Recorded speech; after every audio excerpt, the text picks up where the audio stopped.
We don't need any more Dark Lords. We don't need any more. Here are the good guys, they're white. Here are the bad guys, they're in black. And also, they're really ugly, the bad guys. Let's see, going past a few things. We all have good and evil in us, and there are very few paragons and very few orcs. A villain is a hero of the other side, as someone once said. And I think there's a great deal of truth to that, and that's the interesting thing. In the case of war, that kind of situation, I think that's definitely what I'm aiming at. That is a quote from George R. R. Martin, the writer of A Song of Ice and Fire, which some people might also know from the Game of Thrones series. Or rather, know as Game of Thrones. And I'm here to say that this quote of his is... it's bullshit. There are very few morally gray villains in Game of Thrones. Now, there are plenty of morally gray heroes in Game of Thrones, but almost all of the villains in Game of Thrones in A Song of Ice and Fire, and note, I am talking about the books here, I should note to say that I'm talking about them in the books, because many of them are different in the show. But, the show actually does a better job of making them morally gray, but pretty much almost all of the villains in A Song of Ice and Fire are either Dark Lords or Orcs. There aren't really anyone who's as nuanced as many of the heroes, no gray ones. But first off, let's define our terms a little bit. What is a morally gray character? Or rather, specifically a morally gray villain? Or rather, well, okay, so to put it in simple terms, we shouldn't confuse villain and antagonist. An antagonist is anyone who opposes the protagonist, who is the person the story is about. And a villain is someone who is evil. So, the protagonist isn't always the hero, and the antagonist isn't always the villain. There are plenty of stories, like the Overlord anime, for example, that have a villain protagonist. Hell, Game of Thrones has it in Tyrion.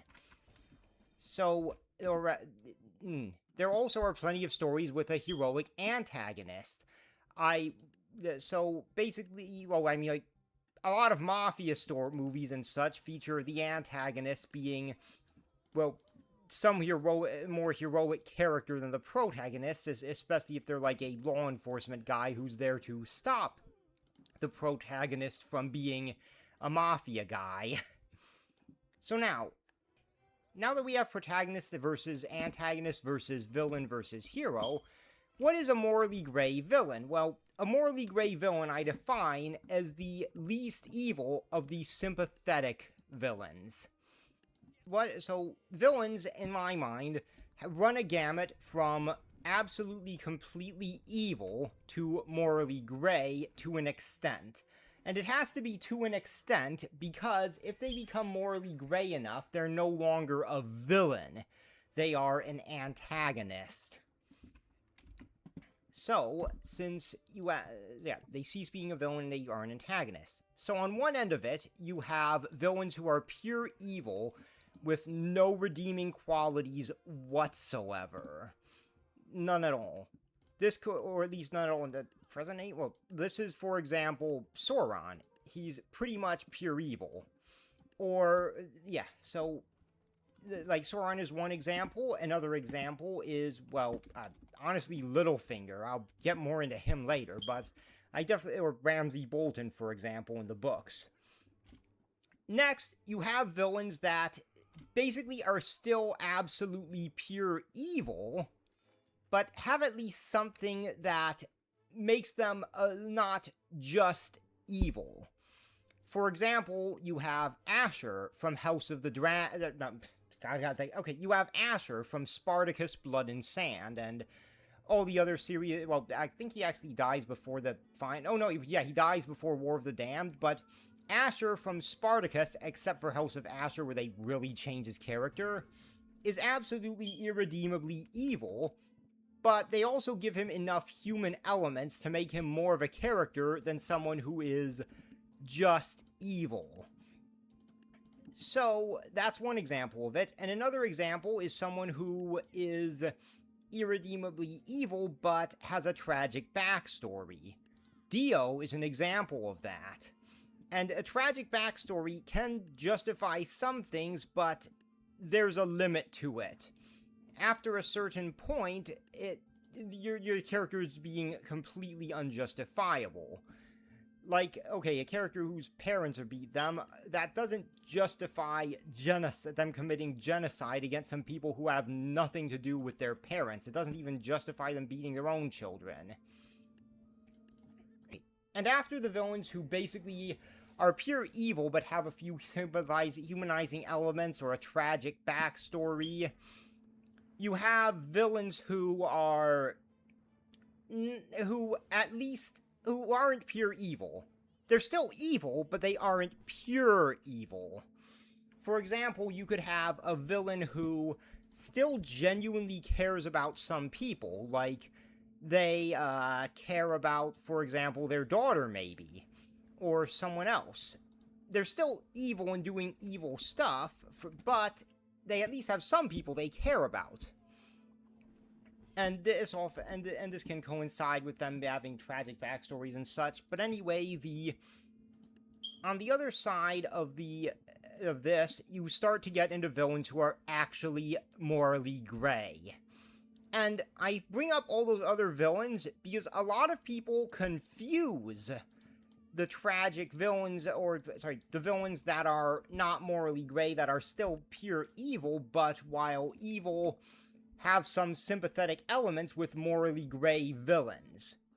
So what is a morally gray villain? Well, in my experience, there are two ways to make a villain who's actually morally gray, and not just someone who is like, oh, look at me, I'm so complicated. I have a tragic backstory, and that makes it okay that I committed genocide.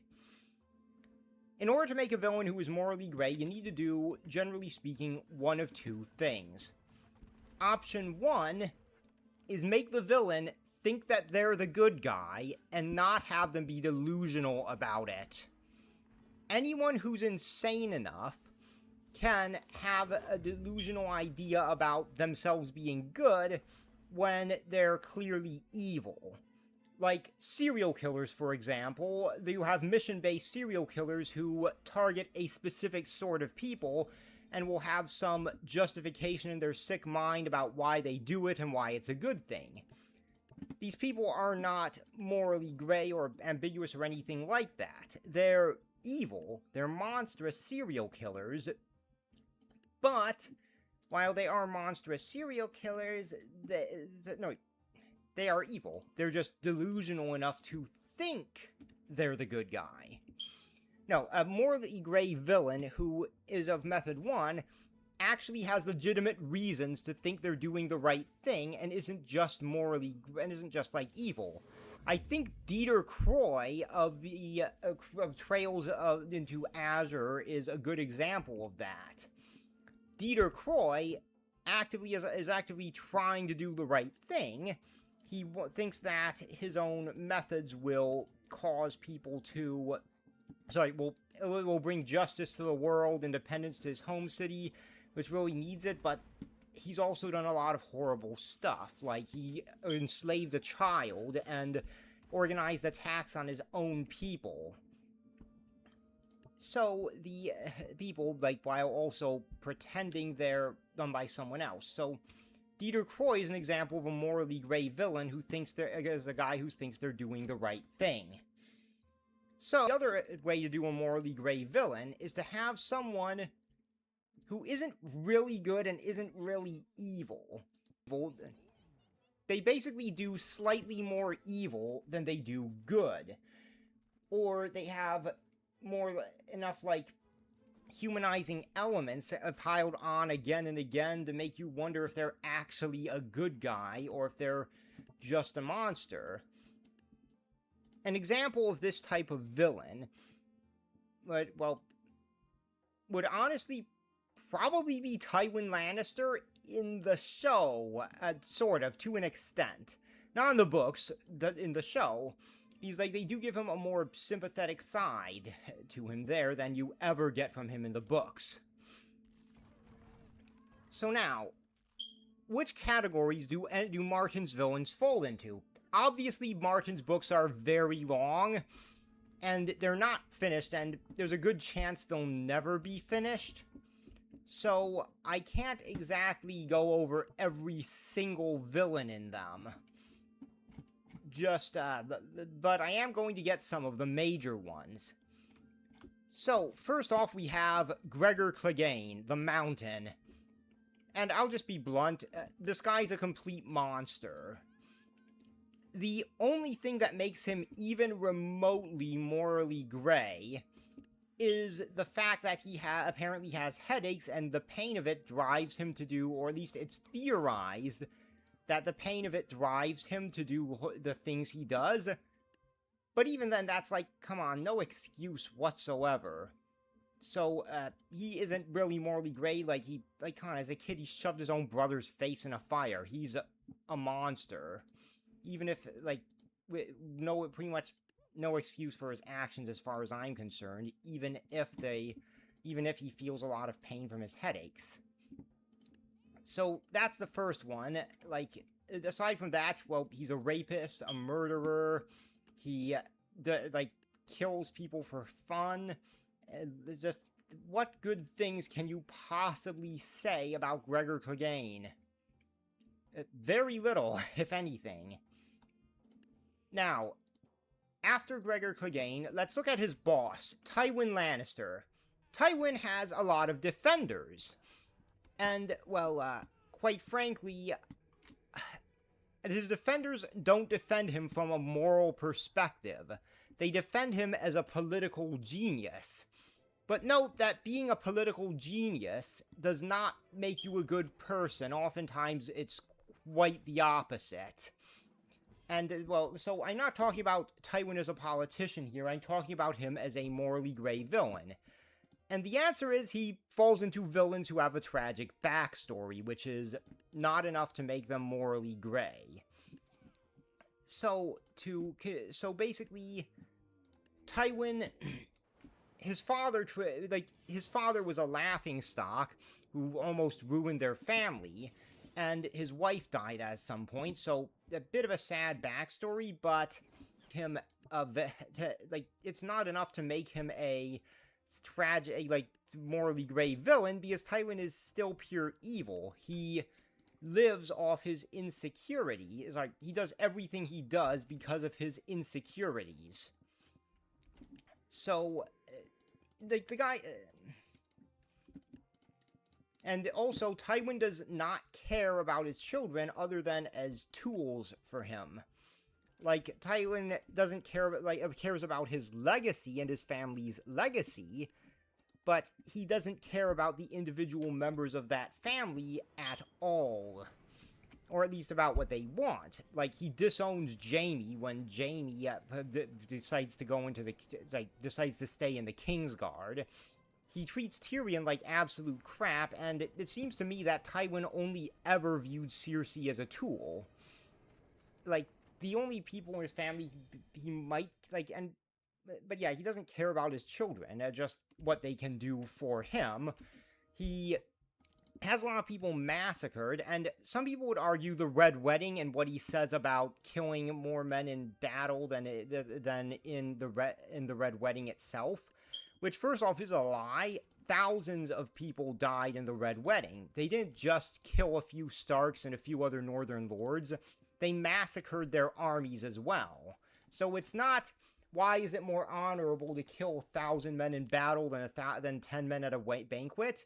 It's why is it more honorable to kill 1,000 men in battle than 1,000 men at a banquet? That's more what Tywin would say if he was being honest. Because there's no damn way he didn't know that the Northern armies was going to get massacred. He just didn't care. And second of all, the fact is that these customs exist for a reason, like sacred hospitality. As it exists to make frequently violating sacred hospitality, Tywin endangers all sorts of travelers by eroding belief in it. So, and also, keep in mind that even if Tywin, his logic was correct, there is another question. Did Tywin do the Red Wedding because he wanted to end the war with as few casualties as possible? Or did he do it because he wanted to end the war so House Lannister could be dominant as soon as possible? Like, even if you think the Red Wedding was an act of good, did Tywin do it for good reasons, or did he do it out of selfishness? Because it is possible for someone who's evil to do something good, even if they're pure evil, because the good thing benefits them too. Like, for example, you could have a tyrannical, evil, monstrous king who actually does administrate his country well because he wants to get the increased tax dollars from it. Like, someone evil can do something good if it is in their interest to do the good thing. So, yeah, so Tywin, he doesn't really have any redeeming qualities. Moving on from him, let's discuss Roose and Ramsay Bolton in one. And in simple terms, Roose and Ramsay Bolton are both completely irredeemably evil. There is nothing good to them. In the show, they kind of make it that Ramsay cares about Roose until he kills him, or that they have some lingering affection for each other, at least for a little bit. However, in the books, that neither of them really have any goodness to them. And sure, there is Ramsay with his thing for Reek, but aside from so you could potentially say that is a sympathetic trait.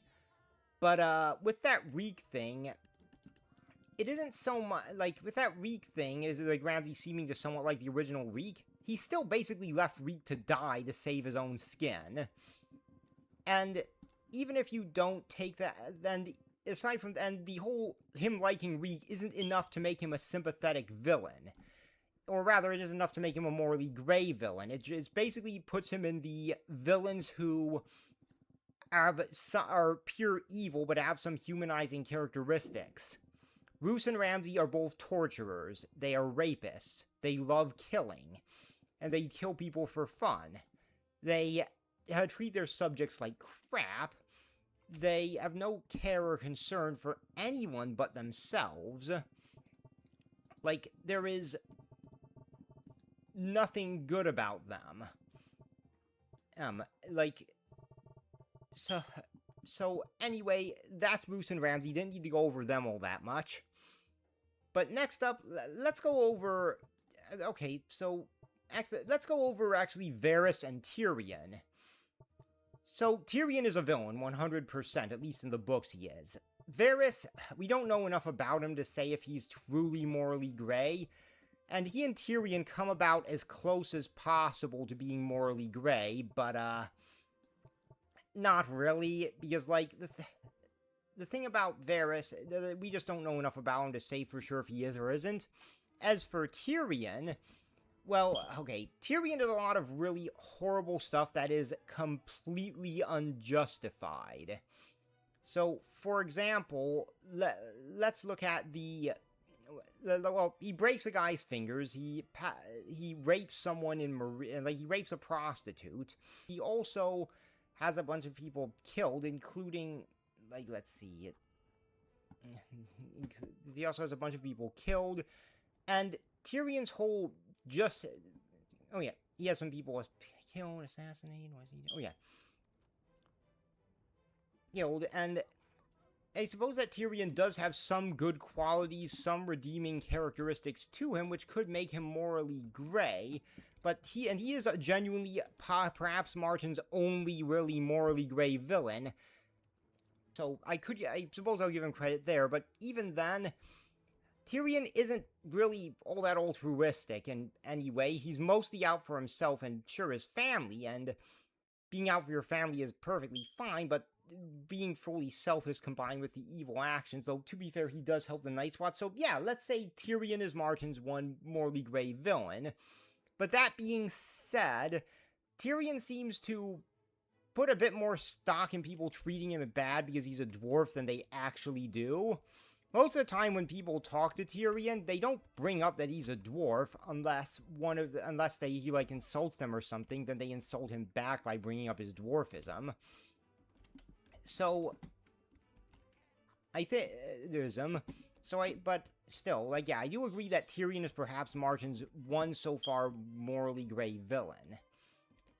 However, then moving on from him, let's look at Walder Frey. Look, Walder Frey is pure evil. He is a Dark Lord. He is an opportunist. He doesn't really care about his children all that much, outright sacrifices one of them at the Red Wedding. And this show, it was his wife, but it was a child in the original books. So, Walder Frey he's a traitor. Honestly, one of the ways that Martin could have made Walder Frey a better villain is if he made Walder Frey genuinely offended that Robb Stark married someone other than his daughter, rather than just being opportunistic about it. Perhaps if Robb Stark decided to find a third solution by bringing back the northern ritual of multi-marriages, of polygamy, and having Walder Frey, being someone who follows the Faith of the Seven, be genuinely offended and horrified by this. And that triggers the Red Wedding. That being said, there aren't really any good things I can say about Walder Frey. Maybe some of the other Freys are more sympathetic, but still, they aren't really all that much. I said, well, let's see. Though not all the Freys are villains either, so the ones that aren't villains are a bit more sympathetic, I suppose. But in any case, Walder Frey is pretty much pure evil. Now, bringing up another of the villains, let's look at Littlefinger. Littlefinger is a low-functioning sociopath. The only thing that could make him even remotely sympathetic is his love for Catelyn. But he doesn't love her, not really. Walder Frey is obsessed with Catelyn, and because he's a low-functioning sociopath, he mistakes it for love. Like, as proof, when Catelyn dies at the Red Wedding, he doesn't mourn her. He doesn't really seem to care that she's dead at all. And the reason why seems to be, well, because, he transferred his obsession over to Sansa. But still, he didn't really love Catelyn. He was obsessed with her. Aside from that, I mean, he's pretty much a pure opportunist who really only cares about himself and mistakes obsession for love, like I said.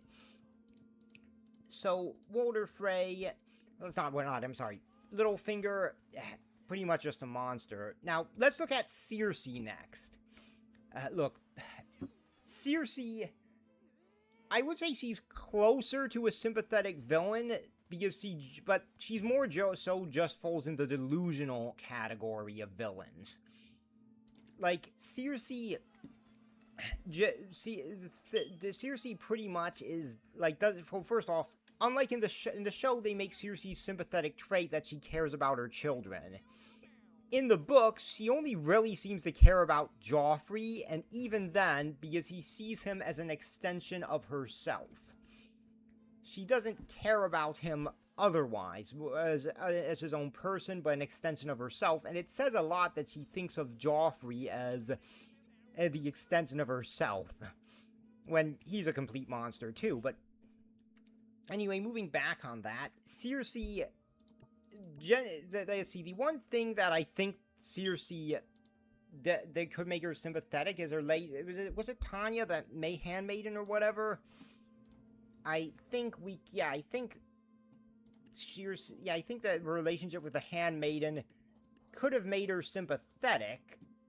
However, even that, it was mostly Cersei's delusions and her being a yes-man and such, and once again, villains can have people they care about without being morally gray.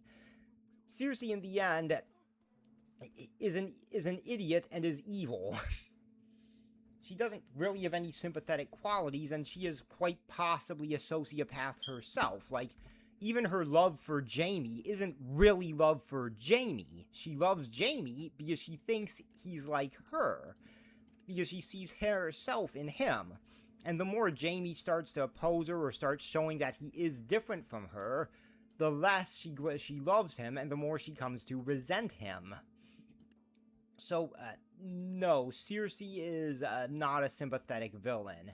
Not by any means. And I mean, the closest thing she comes to being sympathetic is the Walk of Shame, which itself is mostly, like, meant to be sympathetic, because while Cersei deserves to be punished, she's not being punished for something she deserves to be punished for, or it's a double standard that she's being punished for it, while Robert, for example, wouldn't be.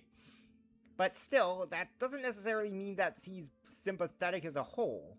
She is still a monster, even if they got her for the wrong crime, so to speak. Now, next up, Joffrey. Look, Martin said that with Joffrey's death, he didn't want the audience to feel good, or maybe he said something different, but he said he wanted them to feel conflicted. Was a monster killed, or was a child killed? Well, the answer is both. Joffrey was a child, sure, but he was also a monster. Like, I mean, what sympathetic traits does Joffrey have, really?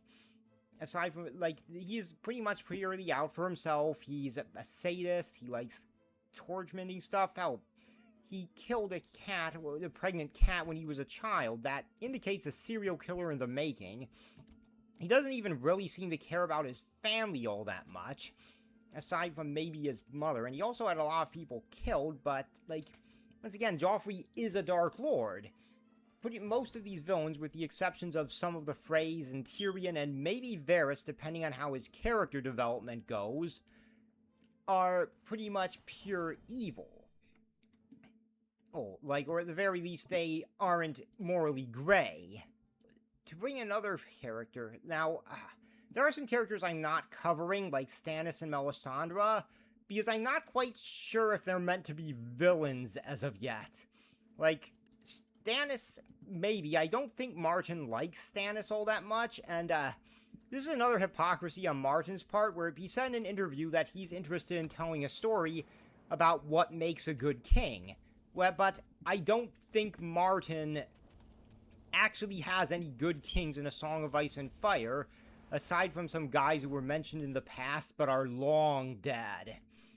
And maybe Martin's trying to say that there are no good kings, and there is nothing that makes someone a good king.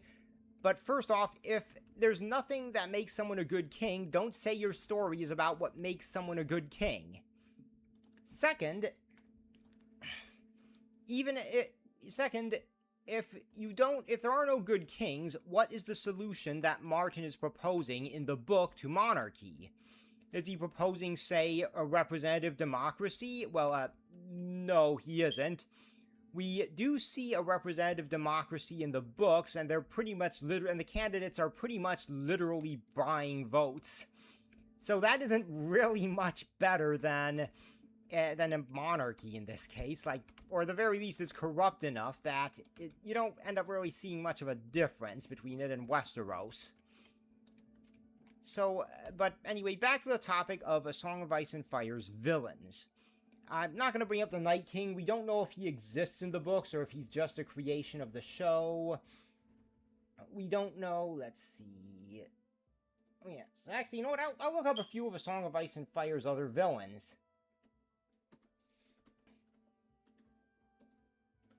Okay, there we go. Villains Wiki. Okay, let's see. Yeah, I can directly read some of them from there.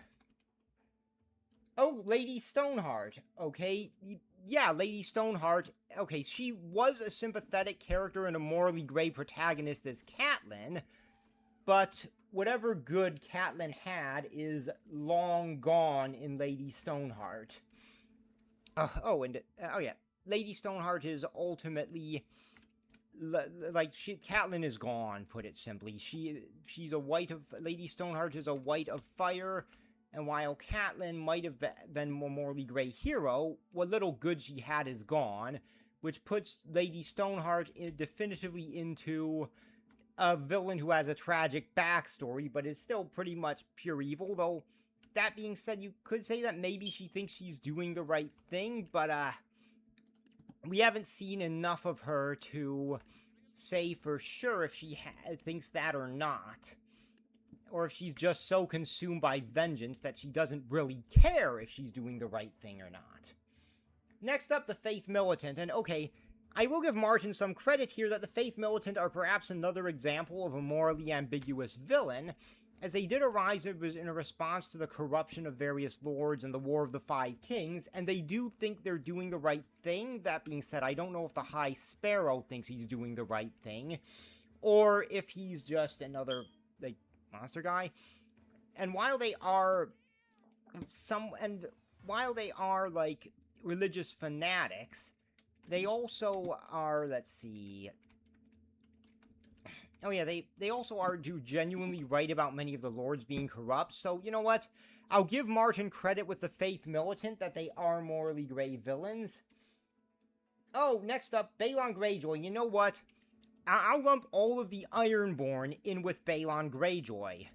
The Ironborn are orcs. Yeah, they're a culture that seems to, like, with a few exceptions, who are basically the ones who are more morally gray protagonists rather than antagonists. Like, pretty much all the Ironborn who are villains are either orcs or Dark Lords.